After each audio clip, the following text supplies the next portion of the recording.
नमस्ते। कैसे मेरा हैं? नाम है पंचम। मेरा नाम है दीपक। हमारे चैनल का नाम है एटबार और इस चैनल का पर्पस है कि लोगों में न्याय और कानून व्यवस्था के प्रति एतबार है। और इसके साथ हम ये वीडियो बना रहे हैं, एक यूट्यूब सीरीज बना रहे हैं AIB एग्ज़ाम के लिए, ऑल इंडिया बार एग्जामिनेशन 18th जो है वो अभी 10 दिसंबर को होने वाली है। 10 दिन ही बचे हैं आपको इस एग्ज़ाम के लिए। आशा करते हैं आपकी तैयारी सही चल रही होगी। तो इस एग्ज़ाम के बारे में थोड़ा इन्फॉर्मेशन ले लेते हैं। एग्ज़ाम का क्वेश्चन पेपर जो होगा वो 100 मार्क्स का होगा और उसमें पासिंग क्राइटेरिया 45% मतलब 45 मार्क्स है। और ये एक ओपन बुक एग्ज़ाम है, मतलब आपको आपके बैरक्स साथ में ले जाना है विदाउट नोट्स वाले, ऐसा नोटिफिकेशन में लिखा भी है। तो इस हिसाब से ये एग्ज़ाम रहेगा। 3 घंटे का एग्जाम होगा तो टाइम की कमी तो नहीं पड़ने वाली। होपफुली हाँ, ये जो हम आपको बिल्कुल ज़्यादा टेंशन लेने की ज़रूरत नहीं, इतना डिफिकल्ट एग्जाम है लग नहीं रहा है ये। लेकिन इसका मतलब ये भी नहीं कि आप बहुत रिलैक्स हो जाओ। इस एग्जाम में भी लोग फेल होते हैं, ऐसा कोई गारंटी सबको पास कर देंगे वाली चीज़ नहीं है। लोग फेल होते हैं इस एग्जाम में भी। आपको बस इतना करना है, हम लोग जो है ये 10 दिनों में 80% सिलेबस कंप्लीट करने का ट्राई कर रहे हैं बाई वेटेज। और अगर आप हमारे साथ रोज जो ये 10-15 मिनट के वीडियोस देख लोगे अपने साथ डायरेक्ट रेफर करते हुए, तो मुझे लगता है इतना काफ़ी होगा आपको इस एग्ज़ाम में पास होने के लिए अच्छे से। इस एग्ज़ाम में आप टॉप करके भी कोई मतलब नहीं है। इसमें पास या फेल ही रिजल्ट में रिजल्ट आएगा, में आता वो आपका मार्क्स लिखा हुआ नहीं आएगा। है जी। तो आज का टॉपिक है हमारा constitution law, constitution of India को हम डिटेल में पढ़ेंगे। आपसे फिर से एक बार रिक्वेस्ट करते हैं कि आप अपना बैरक साथ में लेके बैठे। कॉन्स्टिट्यूशन ऑफ इंडिया में 395 आर्टिकल्स 22 पार्ट्स में दिए गए हैं। इसके 106 अमेंडमेंट्स आ चुके हैं। इसमें 12 शेड्यूल्स हैं और इसमें जो है शुरुआत प्रियम्बल से होती है। प्रियम्बल के बारे में हम बात करेंगे पहले। तो प्रियम्बल हमारा स्टार्ट होता है we the people of India से। तो वहाँ से लेकर आपको पूरा प्रियम्बल बैरक में पढ़ना है, उसके वर्ड्स पर फोकस करना है। आपको 3 बातें प्रियम्बल में याद रखनी है। एक है 42nd अमेंडमेंट से इसमें जोड़े गए थे सोशलिस्ट, सेक्युलर और इंटीग्रिटी। ये 3 वर्ड जो है वो ये 42nd अमेंडमेंट से प्रियम्बल में जोड़े गए थे। एक आपको 2 केस लॉज याद रखना है, Berubari versus union of India. फिर एक है Kesavananda Bharati versus state of Kerala. Berubari में ऐसा कहा गया था कि प्रियम्बल जो है वो कॉन्स्टिट्यूशन ऑफ इंडिया का पार्ट नहीं है। फिर केशवानंद भारती केस में ऐसा हेल्ड हुआ कि प्रियम्बल जो है वो कॉन्स्टिट्यूशन जिस मेथड से अडॉप्ट किया गया उसी मेथड से प्रियम्बल अडॉप्ट किया गया था। तो प्रियम्बल भी कॉन्स्टिट्यूशन का पार्ट है और उसको भी कॉन्स्टिट्यूशन की तरह अमेंड कर सकते हैं। पार्ट 1 ऑफ इंडियन कॉन्स्टिट्यूशन में आर्टिकल 1 से शुरुआत होती है। अनलाइक हमारे बाकी सारे स्टैट्यूट्स जहाँ पे शॉर्ट टाइटल और एनफोर्समेंट एक्सटेंशन जो भी है वो सब पहले सेक्शन में रहता है। इसमें लास्ट में लिया गया है वो 22nd पार्ट में, आर्टिकल 390 से 393 में। Article 1 is about name and territory of the union. इसमें साफ लिखा गया है कि India that is Bharat shall be union of states। Article 2 में कहा गया है admission and establishment of new state. मतलब अगर हमें कोई नया स्टेट एडमिट करना है अपनी टेरिटरी में या फिर एस्टैब्लिश करना है तो वो कैसे करेंगे। आर्टिकल 3 में है formation of new states, change in boundaries, change in name of states वगैरह सब का प्रोविजन आर्टिकल 3 में दिया गया है। तो अभी देखते हैं पार्ट 2 के बारे में, सिटीजनशिप के बारे में। उसमें आर्टिकल 5 से 11 दिया गया है। आर्टिकल 5 में बात करते हैं person who had domiciled in India, मतलब वो अगर इंडिया में पैदा हुआ है या फिर उसका पेरेंट्स इंडिया में पैदा हुआ है या फिर उसके ग्रैंड पेरेंट्स अगर इंडिया में पैदा हुआ है या फिर वो 5 साल से वहीं पर रह रहे तो वो इंडिया के सिटीजन माने जाएंगे, ऐसा आर्टिकल 5 कहता है। आर्टिकल 6 कहता है person who migrated to India from Pakistan. मतलब अगर कोई इंसान पाकिस्तान से इंडिया आया हुआ पर उसके पेरेंट्स जो है वो इंडियन है या फिर ग्रैंड पेरेंट्स इंडियन है या फिर पेरेंट्स और ग्रैंड पेरेंट्स जो है वो अनडिवाइडेड इंडिया में पैदा हुए तो वो इंडिया का सिटीजन माना जाए। आर्टिकल 7 बात करता है person who migrated to Pakistan from India but later return to India for resettlement. मतलब एक बार जब आज़ाद हुए तब पाकिस्तान चले गए, फिर वहाँ से वापस इंडिया आ गए रीसेटलमेंट के लिए, तो वो भी इंडिया के सिटीजन माने जाएंगे। और फिर आर्टिकल 8 ये कहता is provides right of citizenship to people who are of Indian origin but are residing outside India. मतलब इंडियन ओरिजिन मतलब या तो वो या तो उनके grandparents forefathers India में पैदा हुए थे, लेकिन वो अभी फिलहाल किसी और कंट्री में है, तो उन्हें रजिस्टर कराना पड़ेगा खुद को वहाँ के इंडियन काउंसलेट से, तो वो फिर इंडिया की सिटीजनशिप चूज कर सकते हैं। हाँ, फिर आर्टिकल 9 हमारा कहता है no concept of dual citizenship. मतलब अगर आप किसी फॉरेन कंट्री की सिटीजनशिप एक्वायर करते हैं तो आपकी इंडियन सिटीजनशिप ऑटोमेटिकली टर्मिनेट मानी जाएगी। Article 10 is about continuation of right of citizenship, और आर्टिकल 11 ये कहता है कि पार्लियामेंट के पास पूरे राइट्स हैं only parliament has a power to make laws regarding acquisition and termination of citizenship. चलिए तो आगे बढ़ते हैं। पार्ट 3 ऑफ इंडियन कॉन्स्टिट्यूशन जो है फंडामेंटल राइट्स, शुरुआत होती है आर्टिकल 12 से, which is definition of state. Definition of state is executive और legislative of union and state. इसमें जितनी भी इनफैक्ट प्राइवेट बॉडीज जो है जो गवर्नमेंट से ऑथराइज्ड है वो भी कवर होती है। एनसीईआरटी कवर नहीं होता। ये सारे केस लॉज में डिस्क्राइब है। इसमें बहुत सारे केस लॉज हैं जो हमने जिसकी एक अलग से पीडीएफ बन के दे दी है।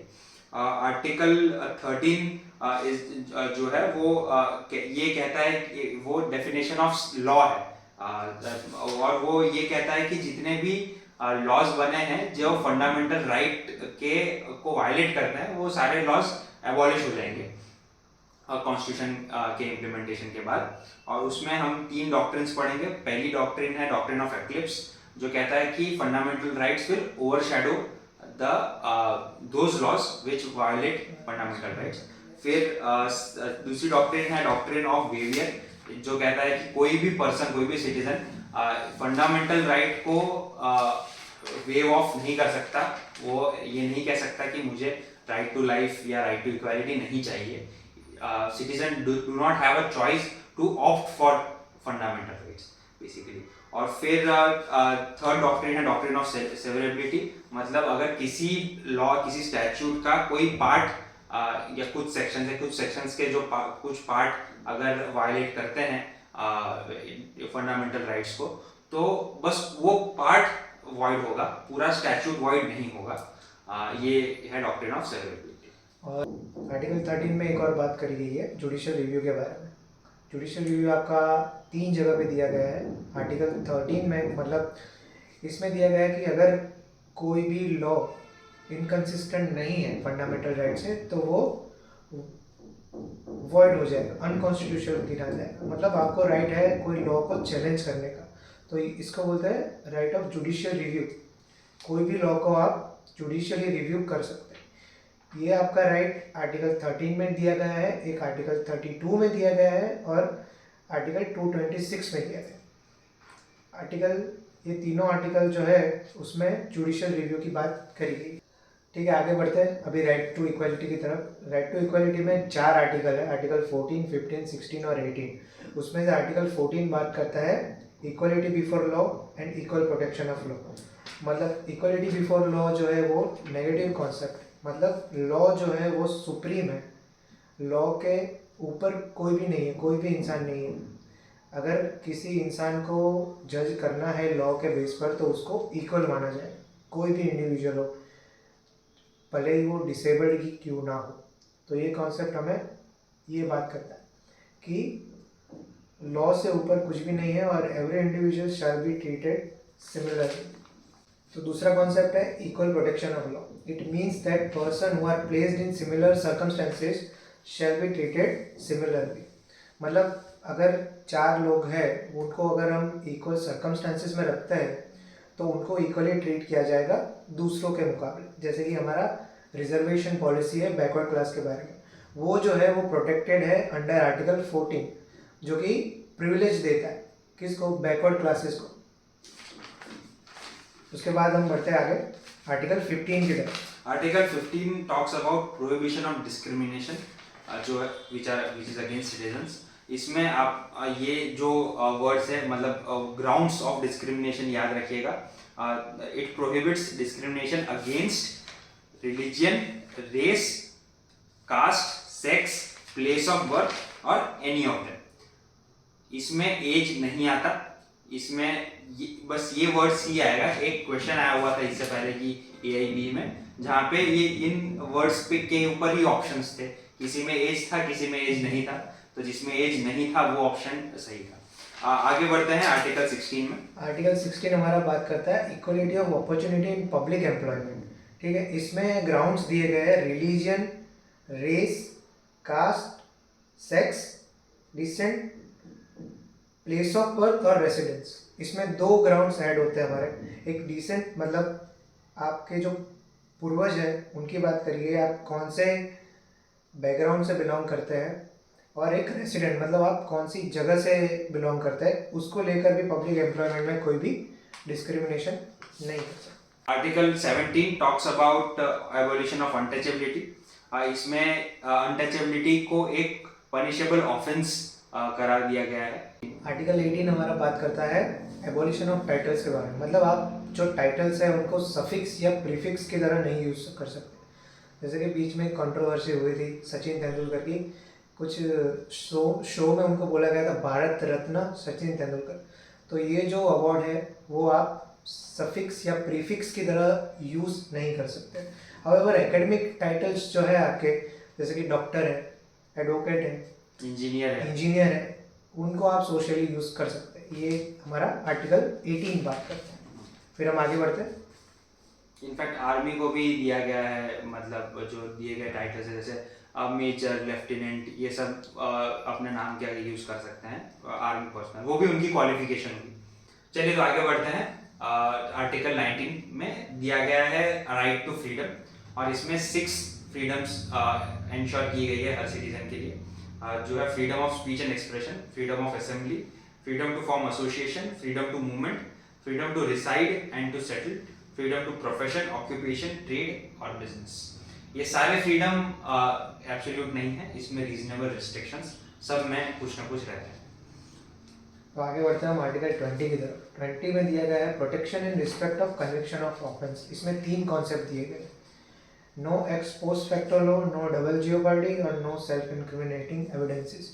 No ex post facto law का मतलब है कि अगर आपने क्राइम आज किया है और आज वो क्राइम की कोई भी पनिशमेंट नहीं है, और आगे जाकर वो क्राइम की पनिशमेंट अगर गवर्नमेंट करती है, तो वो बैक डेट में जाकर आपको पनिश नहीं कर सकते कि ये भाई ने अपने पास में क्राइम किया था तो अब हम इसको उस क्राइम के लिए पनिश करेंगे क्योंकि अभी लॉ बना है। नो डबल जियोपार्डी मतलब एक ही ऑफेंस के लिए आपको 2 बार पनिशमेंट नहीं मिल सकती। नो सेल्फ इंक्रिमिनेटिंग एविडेंसेस मतलब आप अपने आप को इंक्रिमिनेट नहीं कर सकते, मतलब आप अपने ही केस में एज अ विटनेस और जज या जूरी कुछ भी नहीं बन सकते। आपको खुद को इंक्रिमिनेट करने का राइट नहीं है। तो चलिए आगे बढ़ते हैं। आर्टिकल 21 डिस्कस करेंगे, जो सबको पता ही होगा। It is about right to life. या इस आर्टिकल में बहुत सारे तरह के राइट्स दिए गए हैं, right to travel, right to dignity, right to death, right to sleep. ये सारे राइट्स जितने भी आप सोच सकते हैं ये सारे इसमें दिए आर्टिकल 21 में दिए गए हैं। और ये article 21 is not just limited to citizens, it is for all person. आप वर्डिंग्स देखेंगे तो इसमें लिखा है no person shall be deprived of his life and personal liberty. और एक्सेप्शन दिया है कि except for procedure established by law. इसी में एक और राइट एडिशनली इंक्लूड किया गया है आर्टिकल 21A में, राइट टू एजुकेशन, जो भी एक फंडामेंटल राइट जिसको माना गया है कि एज 6 to 14 जो है इसमें सबको मैंडेटरीली एजुकेशन मिलना चाहिए, वो सब हर बच्चे का राइट है। आगे बढ़ते हैं आर्टिकल 22 की तरफ, जो कि बात करता है प्यूनिटिव और प्रिवेंटिव डिटेंशन की तरफ। प्यूनिटिव डिटेंशन मतलब आपका राइट आफ्टर अरेस्ट। अरेस्ट होने के बाद आपके पास कौन कौन से राइट है, तो आपको राइट है इंफॉर्मेशन लेने का कि आपको क्यों अरेस्ट किया गया। फिर आपको अपना लीगल रिप्रेजेंटेटिव हायर करने का राइट है, उसमें मजिस्ट्रेट के सामने आपको 24 घंटे में प्रेजेंट किया जाए, वो भी आपका राइट है। फिर उसमें एक और कॉन्सेप्ट है प्रिवेंटिव डिटेंशन। प्रिवेंटिव डिटेंशन का मतलब ऐसा है कि आपको फर्दर क्राइम करने से रोका जाए। हमारा जो पासा एक्ट है वो भी इस प्रिवेंटिव डिटेंशन का पार्ट है। उसका क्रिटिसिज्म भी बहुत होता है, पर है वो इन्फोर्समेंट में। पासा है, यूएपी है, आफ्सपा है, बहुत सारे तरह के टाड़ा पोटा सब कुछ है। हाँ, ये विंडो प्रोवाइड करता है इसके लिए। आगे बढ़ते हैं आर्टिकल 23, जो 23 और 24 साथ में कवर कर लेंगे। Article 23 is to prohibit stop trafficking in human beings. तो ह्यूमन ट्रैफिकिंग, बॉन्डेज, लेबर, ये सब चीज़ों को प्रोहिबिट करने के लिए आर्टिकल 23 है। Article 24 is against child labour. उस चाइल्ड लेबर को प्रोहिबिट करने के लिए any child below age of 14 years को वो जो बेंचमार्क माना गया है कि उससे जितने भी छोटे हैं वो सारे किसी भी फैक्ट्री में एम्प्लॉय नहीं कर सकते इसको। ठीक है, तो हम अपने अगले ब्रैकेट की तरफ बढ़ते हैं जिसमें right to freedom of religion है। Right to freedom of religion में आर्टिकल 25 से लेकर 30 तक कवर होता है। उसमें आर्टिकल 25 है freedom of conscience and free profession, practice and propagation of religion. Article 25 बात करता है कि all person are equally entitled to profess, practice and propagate their religion. ठीक है, अभी इसमें आपको राइट है अपना रिलीजन प्रोफेस और प्रैक्टिस करने का राइट है, पर ये आपको दूसरे को कन्वर्ट करने का राइट नहीं देता है। ये एक बार क्वेश्चन आया था, ये इंपॉर्टेंट बात है, याद रखिएगा। और ये राइट जो है वो अवेलेबल है all citizen and non citizen. उसके बाद हम अगले आर्टिकल की तरफ बढ़ते हैं। Article 26 freedom to manage religious affairs. मतलब आपको राइट है अपना रिलीजियस इंस्टीट्यूशन एस्टैब्लिश करने का, उसका अफेयर मैनेज करने का, उसके बिहाफ में मूवेबल या फिर इमूवेबल प्रॉपर्टी एक्वायर करने का। तो ऐसे ये जो है आर्टिकल 26 इस हिसाब से कलेक्टिव राइट बन जाता है, और आर्टिकल जो 25 जो है वो इंडिविजुअल राइट है। ये बात भी याद रखिएगा। और आगे बढ़ते हैं अभी हम आर्टिकल 27 की तरफ। उसमें है freedom from taxation for promotion of religion. मतलब आपको कंपेल नहीं किया जाएगा किसी भी रिलीजन को प्रमोट करने के लिए, या फिर आपके अपने रिलीजन को प्रमोट करने के लिए आप टैक्स दें, या फिर गवर्नमेंट आपको कंपेल नहीं कर सकती कि आप टैक्स भरिए क्योंकि हमें ये रिलीजन को प्रमोट करना है। फिर हम अगले आर्टिकल की तरफ बढ़ेंगे। आर्टिकल 28। आर्टिकल 28 हमारा बात करता है freedom from attending religious instruction. Educational institution है, वहाँ पर कोई रिलीजियस इंस्ट्रक्शन दी जाती है तो उनको आप अपनी कंसेंट के बिना आपसे वो इंस्टीट्यूशन कोई इंस्टीट्यूशन आपसे रिलीजियस प्रैक्टिस नहीं करवा सकता, उनको ये फॉरबिड करता है जी। तो आगे बढ़ते हैं आर्टिकल 29 और 30 जो कल्चरल और एजुकेशनल राइट्स से जाने जाते हैं। आर्टिकल 29 कहता है, इसका टाइटल है protection of interest of minorities. तो ये माइनॉरिटीज को अपने लैंग्वेज में कन्वर्स करने का फ्रीडम देता है, अपने कल्चरल वैल्यूज को, कल्चरल ट्रेडिशंस को कैरी आउट करने का फ्रीडम देता है।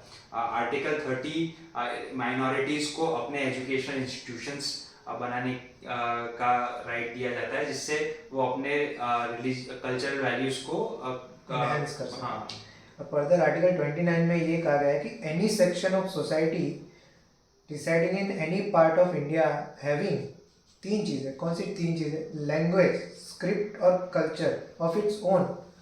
लैंग्वेज, स्क्रिप्ट और कल्चर, ये तीन चीज़ अगर किसी भी सेक्शन ऑफ सोसाइटी का है तो उनको वो प्रिजर्व करने का राइट है, सेक्शन ऑफ सोसाइटी। और आर्टिकल 30 हमारा बात करता है right of minorities to establish and administer educational institution. इसमें हम माइनॉरिटीज देखेंगे, ओनली माइनॉरिटीज। कौन सी माइनॉरिटीज? रिलीजियन और linguistic minorities, not any section of society. Religion और लिंग्विस्टिक माइनॉरिटीज जो है उनको राइट है अपना एजुकेशनल इंस्टीट्यूशन एस्टैब्लिश करने का और उनका अफेयर्स मैनेज करने का। तो अभी तक हमने बात की हमारे फंडामेंटल राइट्स के बारे में, लेकिन जब ये फंडामेंटल राइट्स वायलेट होते हैं तो उसके लिए कॉन्स्टिट्यूशनल रेमेडीज भी प्रोवाइड की है हमारे इंडियन कॉन्स्टिट्यूशन में आर्टिकल 32 में। आर्टिकल 32 के जरिए हम हमारे हाई कोर्ट सुप्रीम कोर्ट तक जा सकते हैं रिट पिटिशंस के जरिए, जो आर्टिकल 32 सब क्लॉज 2 में दिए गए हैं।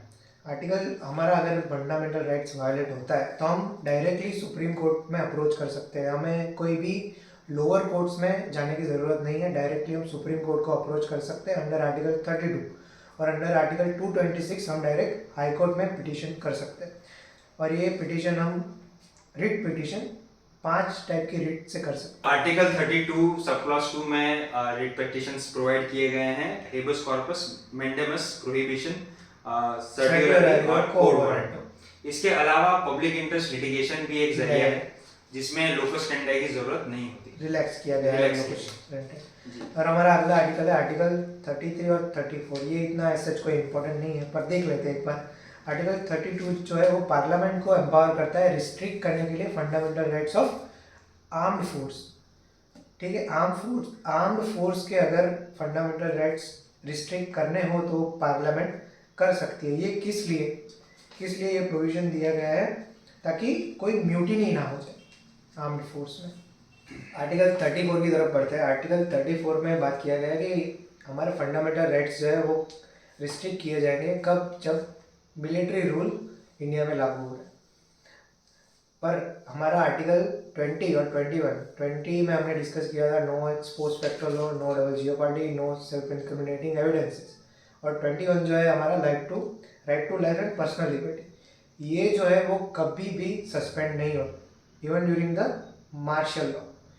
और सुप्रीम कोर्ट ने जजमेंट में ये भी कहा है कि हेबियस कॉर्पस का जो रिट है वो भी मार्शल लॉ में रिस्ट्रिक्ट नहीं किया जा सकता। इसके बाद हम आगे बढ़ते हैं। आर्टिकल 35 में का टाइटल है legislation to give effect to the provisions of this part. इसमें बेसिकली ये कहा गया है कि जो भी लेजिस्लेशंस होने चाहिए ये पार्ट 3 फंडामेंटल राइट्स के रिलेशन में, वो सिर्फ यूनियन कर सकता है, स्टेट नहीं कर सकता। Parliament sole authority to do this. इसके आगे हम बढ़ते हैं पार्ट 4 की तरफ, जो कि है DPSP, directive principle of state policy. ये जो है वो स्टेट के लिए बाइंडिंग नहीं है, मतलब अगर स्टेट के पास रिसोर्सेज है तो ये सारी चीज़ें प्रोवाइड करा देती है, जो कि आर्टिकल 37 से लेकर 51 तक दिया हुआ है। अगर स्टेट के पास रिसोर्सेज नहीं है तो वो नहीं प्रोवाइड कराएंगे, ऐसा कोई कंपल्शन नहीं है सच। इसका हम ओवरव्यू ही देखेंगे, आपको एक बार पढ़ लेना है इसमें क्या लिखा है बैरक से। ठीक है, हमारा आर्टिकल 38 कहता है state to secure social order. Social order की बात करता है कि भाई सोशल ऑर्डर आपको स्टेट को मेंटेन कराना है। आर्टिकल 40 कहता है organisation of village panchayat. Village panchayat जो है उसका ऑर्गेनाइजेशन स्टेट देखेगा। फिर हमारा controversial article 44 UCC, uniform civil code.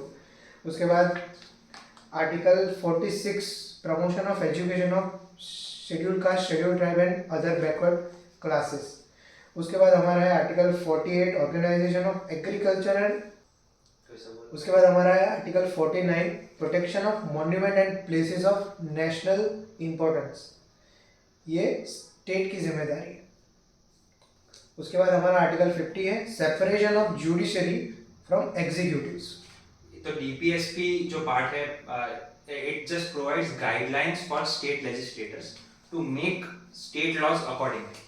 ठीक है, ये भी ऐसे देखा जाए तो इतना ज़्यादा एनफोर्सेबल टू एन एक्सटेंट नहीं है। It can not override fundamental rights and it can not be enforced even. आप अगर आपका DPSP वायलेट होता है तो आप कोर्ट में नहीं जा सकते कि भाई हमको हमारा ये यूनिफॉर्म सिविल कोड जो है वो हमारा राइट है, हमको नहीं मिला है। जबकि आपका फंडामेंटल राइट वायलेट होता है तो आप डायरेक्ट सुप्रीम कोर्ट में भी जा सकते हैं। तो ये डिफरेंस है। फंडामेंटल राइट जो है वो हमेशा ओवरराइड करेंगे DPSP को। आगे बढ़ते हैं हम पार्ट 4A की तरफ, जो 42nd अमेंडमेंट में इंसर्ट किया गया है कॉन्स्टिट्यूशन में। ये इसमें सिर्फ एक ही सेक्शन है, आर्टिकल 51A, जो फंडामेंटल ड्यूटीज के बारे में बात करता है। इसमें लिस्ट ऑफ 13 ड्यूटीज प्रोवाइड की गई है। They are also not enforceable, but ये एक हर सिटीजन को या हर person residing in territory of India को अपने वॉलंटरीली खुद से ही ये चीज़ें फॉलो करनी। जैसे कि इन्होंने कहा कि वॉलंटरी है, पर अगर हम देखें कि to abide by constitution and respect its ideals and institution the national flags and national anthem, ये वॉलंटरी है पर इसको एक पनिशेबल ऑफेंस भी बनाया गया है ताकि हम अपने नेशनल फ्लैग या एंथम को डिसरिस्पेक्ट ना करें। आगे बढ़ते हैं हम पार्ट 5 की तरफ, जो कि है यूनियन गवर्नमेंट। इसमें हम 5 ऑफिसेस डिस्कस करेंगे: president, vice president, prime minister, council of minister और अटॉर्नी जनरल। प्रेसिडेंट के बारे में बात करते हैं, थोड़ा ओवरव्यू लेंगे, अब ज़्यादा डिटेल में नहीं डिस्कस करेंगे। प्रेसिडेंट के बारे में दिया गया है कि प्रेसिडेंट का ऑफिस कितने टर्म का होगा, उसका क्वालिफिकेशन क्या होगा, इम्पीचमेंट प्रोसीजर क्या होगा, वैकेंसी कैसे क्रिएट होगी, वैकेंसी क्रिएट हो गई तब ऑफिस कौन इंचार्ज संभालेगा, फिर उनका ओथ और अफर्मेशन के बारे में बात किया गया है। उसके बाद आते हैं वाइस प्रेसिडेंट। और वाइस प्रेसिडेंट अंडर आर्टिकल 63 ये प्रेसिडेंट ऑफ इंडिया का पोजीशन ले सकते हैं जब प्रेसिडेंट ऑफ इंडिया अवेलेबल ना हो। वैसे इंडिया में प्रेसिडेंट एक जो है हेड ऑफ स्टेट की तरह से उनको पोजीशन दी जाती है, नॉमिनल हेड। हाँ, बट स्टिल वो नॉमिनल है। उनका काफ़ी रोल इस तरह से रहता है कि सारे बिल्स वगैरह उनकी एसेंट के बिना पास नहीं होते। लेकिन फिर भी इलेक्शन उनका डायरेक्ट इलेक्शन नहीं होता। हम इलेक्ट हमारे लोकसभा इलेक्शंस में प्राइम मिनिस्टर और उसकी कैबिनेट तक जाते हैं, फिर वो आगे जाके प्रेसिडेंट को इलेक्ट करता है, इनडायरेक्ट इलेक्शन जी। फिर प्रेसिडेंट में एक और बात नोट करने वाली है कि आर्टिकल 123 में दिया गया है ऑर्डिनेंस मेकिंग पावर। तो प्रेसिडेंट जो है वो ऑर्डिनेंस प्रमोलगेट कर सकती है कब, जब दोनों हाउस पार्लियामेंट के सेशंस में ना हो। आर्टिकल 161 जो है कुछ जुडिशियल पावर भी देता है एग्जीक्यूटिव को, जिससे गवर्नर जो है पार्डन्स और रिप्राइव्स ग्रांट कर सकते हैं। पार्डन्स का मतलब रहता है कि किसी का गुनाह माफ कर देना या किसी के सजा में रेमिशन करा देना। ये सब पावर्स एग्जीक्यूटिव, कुछ judicial powers under article 161 governor को ग्रांट किए गए हैं। और आर्टिकल 72 सेम बात करता है प्रेसिडेंट के बारे में।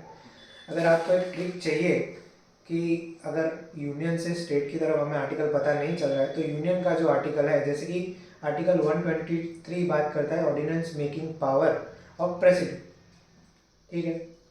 उसमें अगर आप 90 जोड़ देंगे तो आपका बन जाएगा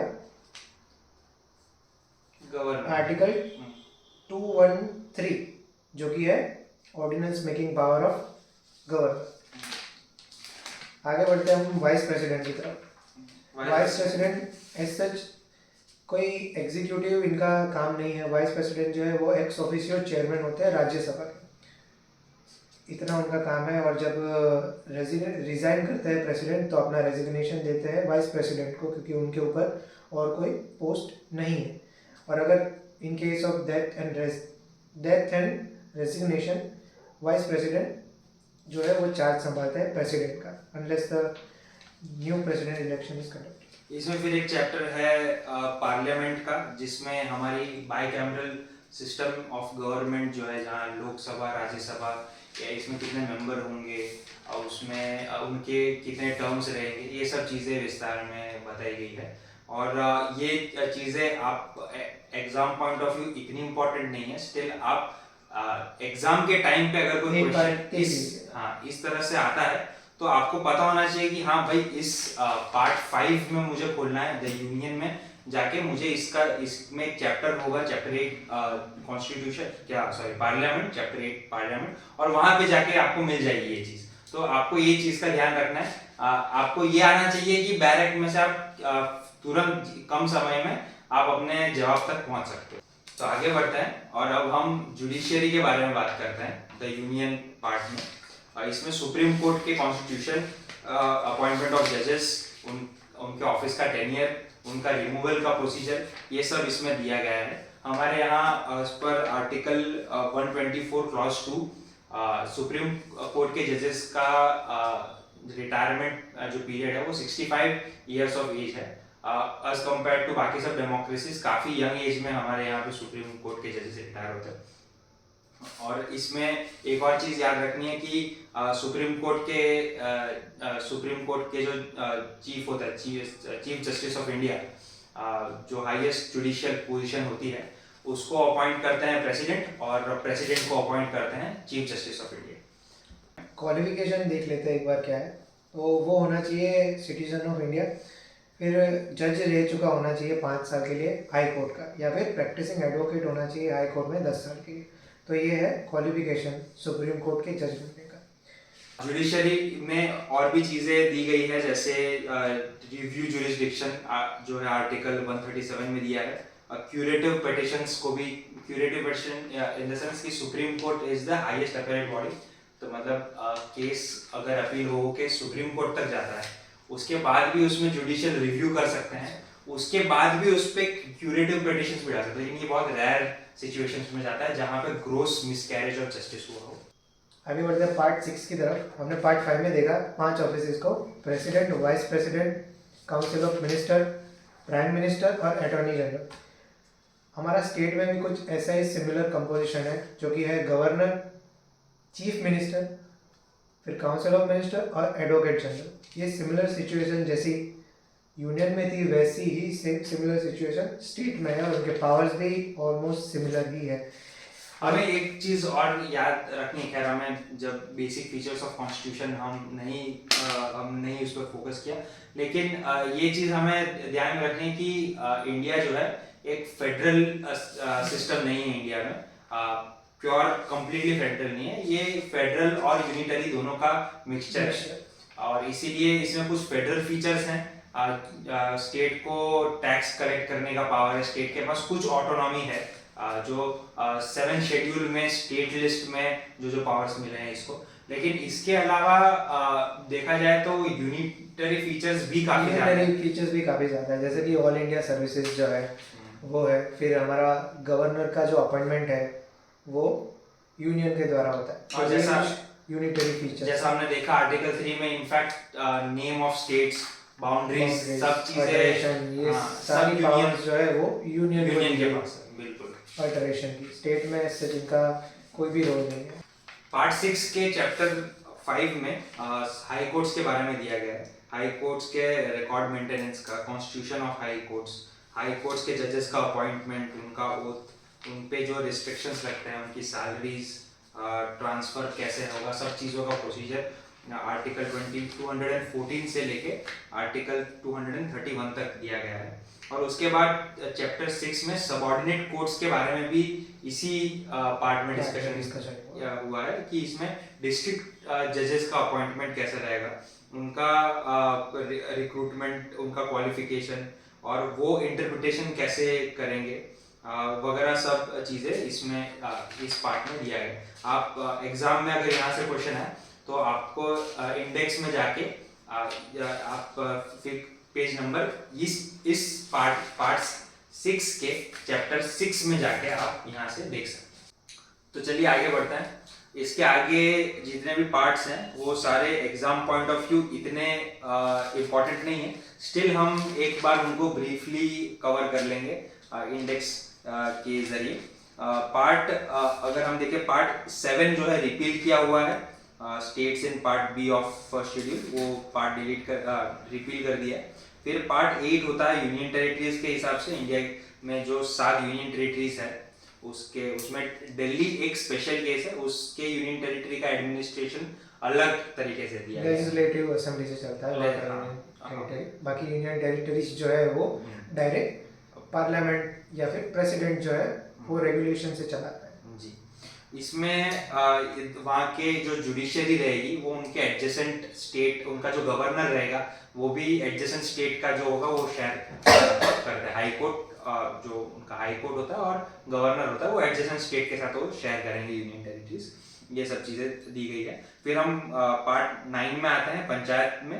उसमें ग्राम सभा के बारे में दिया गया है और उसमें आर्टिकल 243 डेफिनेशंस है, फिर ग्राम सभा है और उसमें 243A से लेके 243O तक हमारे पास जो 15 पंचायत का जो 15 डेफिनेशन है, फिर उनका मेंबरशिप है, उनका इलेक्शन है, ये सब ऑडिट के अकाउंट, अकाउंट्स का ऑडिट, इलेक्शन ऑफ पंचायत, ये सब चीज़ों का डेफिनेशन इसमें दिया गया है।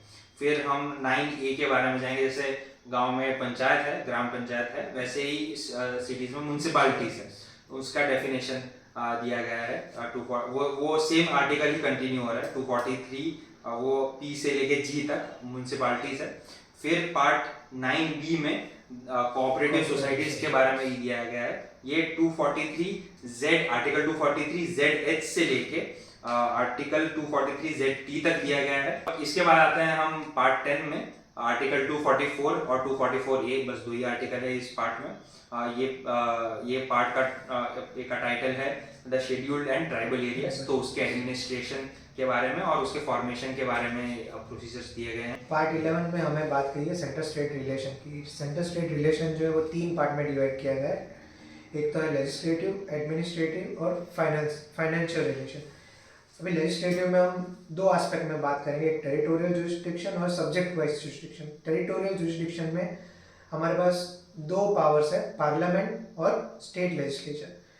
तो जो पार्लियामेंट है वो एम्पावर्ड है पूरे इंडिया के लिए लॉज बनाने के लिए, और जो स्टेट है वो सिर्फ स्टेट की टेरिटरीज के लिए लॉ बना सकता है। और अगर इन दोनों में अगर कॉन्फ्लिक्ट है तो पार्लियामेंट का जो लॉ बनाया गया है वो प्रिवेल करेगा। अगर हम सब्जेक्ट मैटर वाइज बात करें तो शेड्यूल 7 में हमें दिया गया है 3 list, union list, state list और कॉन्करेंट लिस्ट। यूनियन लिस्ट में जो भी सब्जेक्ट दिए गए हैं, 100 सब्जेक्ट है, उसमें लॉज बनाने का पावर सिर्फ पार्लियामेंट को है। स्टेट लिस्ट में 61 सब्जेक्ट दिए गए हैं जिसमें लॉज बनाने का पावर स्टेट असेंबली को है। और जो कॉन्करेंट लिस्ट है जिसमें 52 सब्जेक्ट्स है, उसमें दोनों में से कोई भी लॉ बना सकता है। सब्जेक्ट मैटर के बाद एक और हमारा जो रहता है वो रेसिड्यूरी लिस्ट रहता है। जो भी सब्जेक्ट मैटर जो यूनियन, स्टेट या कॉन्करेंट लिस्ट में नहीं आते वो रेसिड्यूरी लिस्ट में आते हैं, जिन पर लॉज बनाने का पावर सिर्फ पार्लियामेंट के पास है। इसके हम आगे बढ़ते हैं फाइनेंशियल रिलेशनशिप के। फाइनेंशियल रिलेशनशिप में ऐसा है कि स्टेट जो है वो कलेक्ट करता है टैक्स, कुछ टैक्स खुद कलेक्ट करता है और सेंटर को पहुंचाता है, और सेंटर वहाँ से अलोकेट करता है। यही फाइनेंशियल रिलेशनशिप में से इतना ही जानना है। एडमिनिस्ट्रेटिव रिलेशन की बात करें तो आर्टिकल 256 से लेकर 262 तक हमें दिया गया है, जिसमें obligation of state and union का ऑब्लिगेशन है स्टेट को प्रोटेक्ट करना, और स्टेट का ऑब्लिगेशन है जो भी यूनियन के लॉज है उनको कंप्लाई करना। उसके बाद हमें control of union over the state ये दिया गया है। फिर हमें दिया गया power of union to confer powers etcetera on state in certain cases. जैसे कि कोई इंटरनेशनल ट्रीटी है, उनको इन्फोर्स कराना है, तो यूनियन जो है वो स्टेट को पावर देगा कि भाई ये जो ट्रीटी है वो आप इस एरिया में अपने टेरिटोरियल जुरिस्डिक्शन में एनफोर्स करवाइए। उसके बाद हम अगले पार्ट में चलेंगे, जो रिलेटेड है finance, property, contracts and suits. जी, इसमें आर्टिकल 264 इंटरप्रिटेशन से लेके आर्टिकल 282 आर्टिकल 300 तक दिए गए हैं। इसमें 4 चैप्टर्स हैं। पहला चैप्टर है फाइनेंस से रिलेटेड, जिसमें duties levied by union and collected and appropriated by states. तो टैक्सेस का फॉर्मेशन, सरचार्ज वगैरह ये सब चीज़ का इंफॉर्मेशन यहाँ दिया गया है, जो हम टैक्स लॉ में ज़्यादा डिटेल में कवर करेंगे। इसमें कॉन्ट्रैक्ट का भी है वो, और सूट्स का भी। ये सब CPC, कॉन्ट्रैक्ट एक्ट, इन सब का जो फॉर्मेशन है ये कॉन्स्टिट्यूशन के इस पार्ट से इनका लिंक है। तो और हम आगे जाएंगे इसके बाद पार्ट 13 में, जो है trade, commerce and intercourse with in the territory of India. जैसे हमारे पास फ्रीडम ऑफ आर्टिकल 301 जो है, ये सब इस इंडिया के सिटीजन्स पे freedom of trade, commerce and intercourse confer करता है, जिसके जरिए कोई भी इंसान ट्रेड तो कर सकता है थ्रू आउट इंडिया, मगर उसको फिर भी टैक्सेस और स्टेट लेजिस्लेशन से कंप्लाई करना पड़ेगा। इसके अलावा फिर हम अब आगे जाएंगे पार्ट 14 में, जो कि देता है services under union and states. इसमें recruitment of service personnels of union and state, मतलब जो भी स्टेट या फिर सेंटर एम्प्लॉयज है उनकी सर्विसेज और उनका टेन्योर और बाकी सब डिटेल्स, सैलरी, इमोल्यूमेंट्स, अलाउंसेस और ओथ्स एंड अफर्मेशन, बाकी सब के बारे में बात किया गया है। पब्लिक सर्विस कमीशन वगैरह जो है 312 आर्टिकल जो कि ऑल इंडिया सर्विस की बात करता है वो भी इसी पार्ट में आता है जी। और इस चैप्टर 2 इसका पब्लिक सर्विस कमीशन दिया गया है, यूनियन और स्टेट्स दोनों का इसी पार्ट में दिया गया, आर्टिकल 315 से लेके 323 तक। अब इसके आगे हम जाएंगे पार्ट 14A जो ट्राइब्यूनल्स है।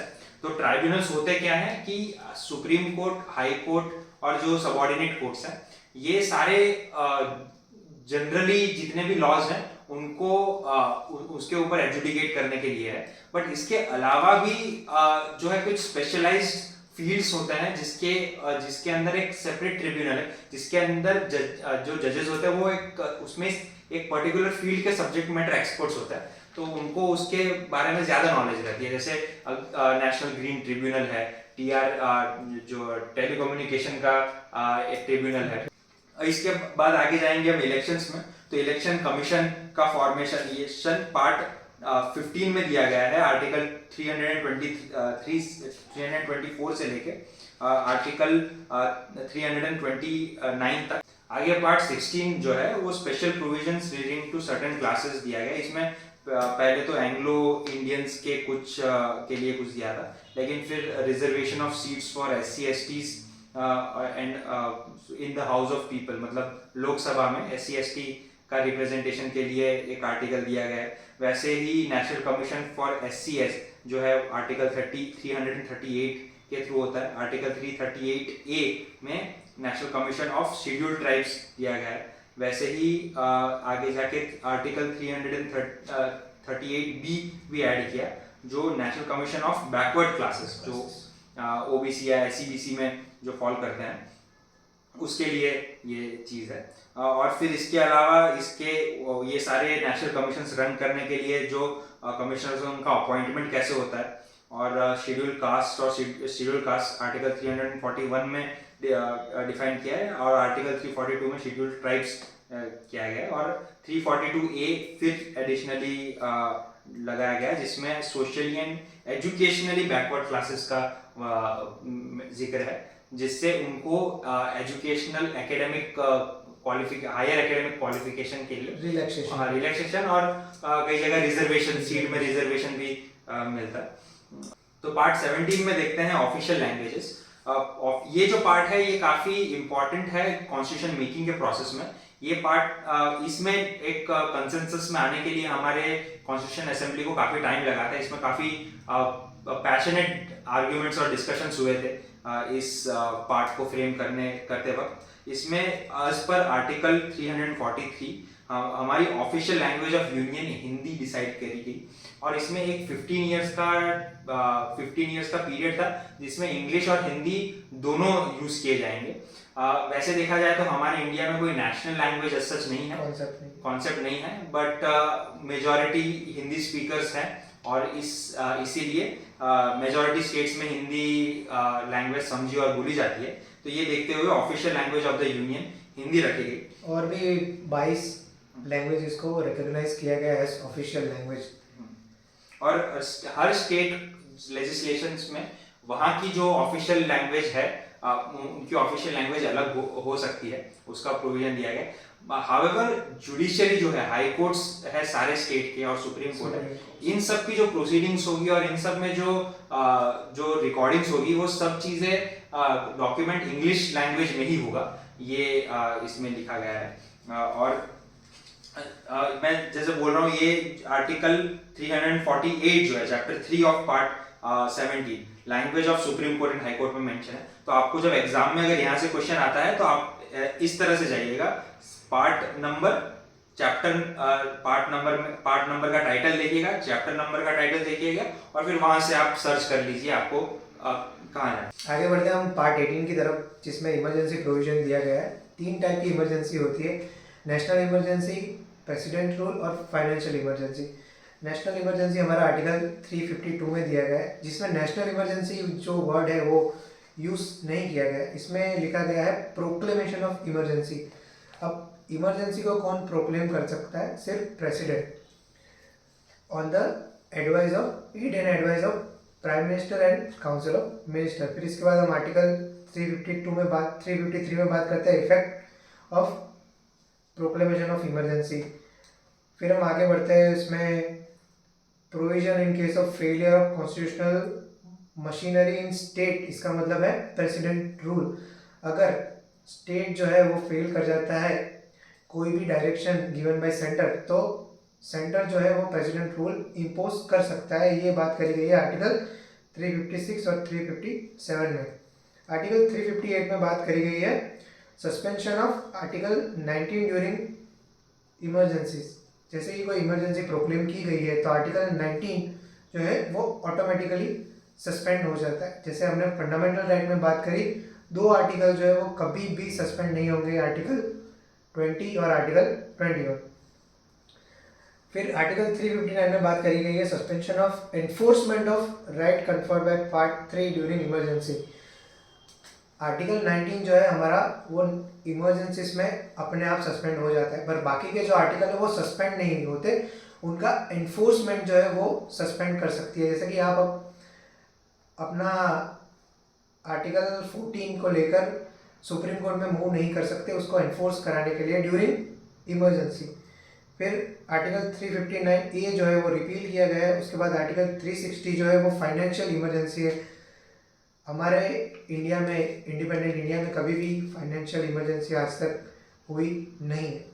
उसके बाद हम आगे बढ़ते हैं पार्ट 19 की तरफ। बढ़ने से पहले मैं ये एक चीज कहूंगा, इमरजेंसी एक बहुत इंटरेस्टिंग सब्जेक्ट है। इसमें बहुत सारे टाइप की इमरजेंसी है, नेशनल इमरजेंसी काफी ब्रॉड हाँ है ये चैप्टर। और हमारे इंडिया में एक डिसअपॉइंटिंग बात है कि काफी बार ये प्रोविजंस इन्वोक किए गए हैं ड्यूरिंग इंदिरा गांधी। हाँ ठीक है तो ये चीजें जो है आप इन डेप्थ आगे पढ़ सकते हो। एक अभी देखो रिसेंटली एक हेल्थ केयर इमरजेंसी भी हमने देखी है, इससे पहले national emergency, state president rule तो हर बार हम देखते हैं, हर दूसरे दिन लग जाता है प्रेसिडेंट रूल। लेकिन एक चीज अच्छी है कि हमारे यहाँ मार्शल लॉ वाला पार्ट कभी इम्प्लीमेंट नहीं जो हुआ, कि पाकिस्तान में काफी कैजुअली हर कुछ साल में हो जाता है। पार्ट 20 जो है वो हमारा बात करता है अमेंडमेंट ऑफ कॉन्स्टिट्यूशन। इसमें आर्टिकल 368 दिया हुआ है, power of parliament to amend the constitution and procedure thereof. इसमें 3 तरह के अमेंडमेंट प्रोवाइड किए गए, एक सिंपल मेजॉरिटी, एक स्पेशल मेजॉरिटी और एक special majority and ratification by half of the state. हमारे कॉन्स्टिट्यूशन का एक क्रिटिसिज्म ऐसा है कि मोस्ट ऑफ द कॉन्स्टिट्यूशन है जो वो सिंपल मेजॉरिटी से अमेंड किया जा सकता है। सिंपल मेजॉरिटी का मतलब अगर किसी हाउस में 100 लोग प्रेजेंट है और वो उसमें से 51 वोट करते हैं कॉन्स्टिट्यूशन को अमेंड करने के बिल पर, तो वो कॉन्स्टिट्यूशन को अमेंड कर दिया जाएगा। स्पेशल मेजॉरिटी का मतलब है special majority of 2/3 present and voting. इसमें ऐसा है कि जो प्रेजेंट है उसमें से 2/3 ऑफ मेजॉरिटी अगर वोट कर देता है अमेंडिंग बिल पे, तो उसको प्रेसिडेंट को असेंट देना पड़ेगा और वो बिल पास माना जाएगा। इसके बाद है amendment by special majority and ratification by states. तो कुछ बिल जैसे जो स्टेट लिस्ट के जितने भी रूल्स हैं उनके ऊपर भी कॉन्फर करते हैं। तो ऐसे केसेस में जैसे जीएसटी था, फेडरल स्ट्रक्चर जो है हमारा, उनको जो अफेक्ट करते हैं वो सारे बिल्स जो है वो उसके लिए स्पेशल रेटिफिकेशन भी चाहिए स्टेट लेजिस्लेशन में। तो एटलीस्ट 50% ऑफ स्टेट को रेटिफाई करेंगे तब जाके वो बिल पास होंगे, वो अमेंडमेंट बिल्स पास होंगे। फिर इसमें अब आगे बढ़ते हैं हम पार्ट 21 की तरफ, जो कि है about temporary transitional and special provisions. अब इसमें आता है, इसमें सेक्शन आर्टिकल 369 से लेके आर्टिकल 392 तक दिया गया है।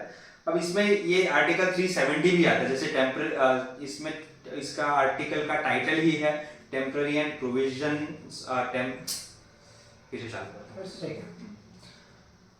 अब आगे बढ़ते हैं पार्ट 21 की तरफ, जो है जिसका टाइटल है temporary transition and special provisions. अब इस पार्ट में डिफरेंट स्टेट्स हैं जिनको कुछ स्पेशल प्रोविजंस दिए गए हैं कॉन्स्टिट्यूशन से, उसके बारे में डिस्कशन किया जाएगा, जिसमें डिस्कशन किया गया है कॉन्स्टिट्यूशन में। इसमें से एक ये इसमें आर्टिकल 369 से लेके 392 तक आर्टिकल्स है, जिसमें जो अभी काफ़ी इस पे सुप्रीम कोर्ट में डिस्कशंस हुए हैं। पार्ट 22 जो लास्ट पार्ट है इंडियन कॉन्स्टिट्यूशन का, जिसका टाइटल जिसमें शॉर्ट टाइटल कमेंसमेंट और टेक्स्ट इन हिंदी और रिपील्स के बारे में दिया गया है, आर्टिकल 393 से लेके 395 तक। ये लास्ट पार्ट है, इसके बाद हम शेड्यूल्स डिस्कस करेंगे। तो शेड्यूल्स होते क्या हैं?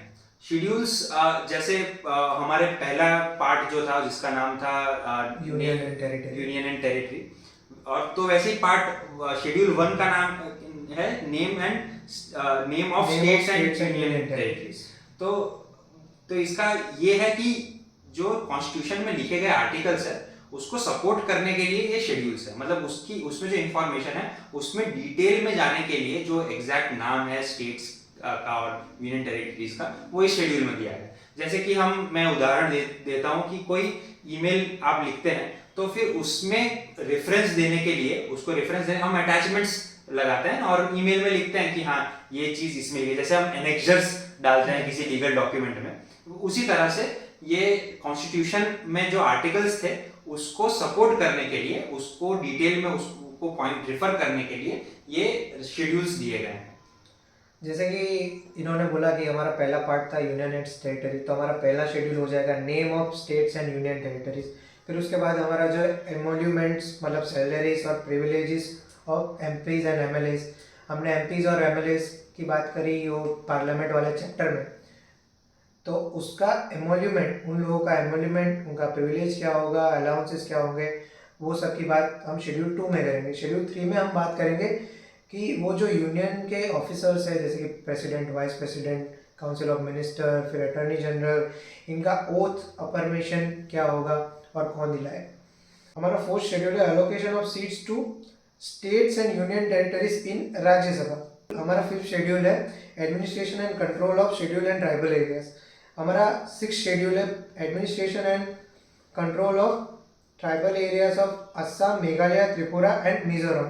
और हमारा 6th शेड्यूल है जैसे कि हमने पहले बात करी थी, 3 लिस्ट इसमें प्रोवाइड की है, यूनियन लिस्ट, स्टेट लिस्ट और कंकरेंट लिस्ट। हमारा 8th शेड्यूल है, उसमें ऑफिशियल लैंग्वेजेस कितनी है उनके बारे में बात की गई है। हमारा 9th शेड्यूल है, 9th शेड्यूल जो है हमारा रिपील किया गया है। हमारा 10th शेड्यूल है एंटी डिफेक्शन लॉ के बारे में। 11th शेड्यूल जो है हमारा बात करता है पंचायत के बारे में, और 12th शेड्यूल जो है हमारा बात करता है म्यूनिसिपैलिटीज़ के बारे में। 11th शेड्यूल जो है वो जोड़ा गया था 73rd अमेंडमेंट के थ्रू, और जो 12th शेड्यूल है म्यूनिसिपैलिटीज़ वो जोड़ा गया था 74 कॉन्स्टिट्यूशनल अमेंडमेंट एक्ट 1992 के द्वारा। जैसे 10th शेड्यूल जो है एंटी डिफेक्शन लॉ के, वो 52nd अमेंडमेंट के जरिए जोड़ा गया था। इससे हमारा कॉन्स्टिट्यूशन लॉ के ऊपर जो रिवीजन था ये समाप्त होता है। ये रिवीजन वीडियोस के माध्यम से हम ये चीज़ का अवेयरनेस ला रहे हैं, आपको पता रहेगा कि कौन सा क्वेश्चन कौन से बैरक में ढूंढना है, और वो बैरक में भी कौन से पार्ट में कौन सी चीज़ दी गई है, और अगर नहीं दी गई है तो कहाँ से ढूंढे, और कुछ चीज़ें जो अगर बैरक में मिस हो जाती है तो हम इस वीडियो में कवर कर सकते हैं। उम्मीद करता हूँ आपको ये वीडियो अच्छा लगा होगा। प्लीज़ लाइक, शेयर, सब्सक्राइब कीजिएगा और इस चैनल को फॉलो कर दीजिए अगर आपको AIB एग्ज़ाम के रिलेटेड और सारे वीडियोस देखने हैं। Thank you.